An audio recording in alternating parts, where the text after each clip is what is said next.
Hi friends, ചൂണ്ടയില്ലാതെ എളുപ്പത്തിൽ മത്സ്യം എങ്ങനെ പിടിക്കാമെന്ന് ഇപ്പോൾ കാണിച്ചു തരാം നിങ്ങൾക്ക്. എല്ലാവരും ഇത് ട്രൈ ചെയ്യണം. അതിനായി നിങ്ങൾ ചെയ്യേണ്ടത് ഇത്രമാത്രം. നിങ്ങൾ വെറുതെ ഉപയോഗശൂന്യമായി കളയുന്ന മിനറൽ വാട്ടറിൻ്റെ ബോട്ടിലെടുത്ത് അതിൻ്റെ ബാക്ക് സൈഡ് അടിഭാഗം കട്ട് ചെയ്തതിന് ശേഷം മുകളിലും താഴെയുമായി ചെറിയ ദ്വാരം ഞാൻ ചെയ്യുന്നത് പോലെ ഇട്ടതിന് ശേഷം അതിലൂടെ നങ്കീസ് കടത്തി വിടുക. അതിൻ്റെ അറ്റം ഒരു ഊരാങ്കുടുക്ക് പോലെ ഇട്ട് ബോട്ടിലിൻ്റെ ക്യാപ്പിൻ്റെ ഭാഗത്ത് ബന്ധിപ്പിക്കുക.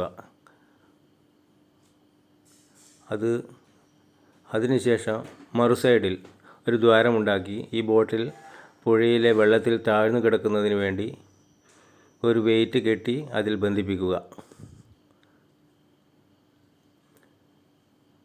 ശ്രദ്ധയോടുകൂടി ഞാൻ ചെയ്യുന്നത് നിങ്ങൾ നോക്കണം. ശേഷം അതിൽ മൈദ മിക്സ് ചെയ്തതിന് ശേഷം നേരെ പുഴയിലേക്ക് താഴ്ത്തി കൊടുക്കുക. മീൻ എളുപ്പത്തിൽ കിട്ടുന്നതാണ്.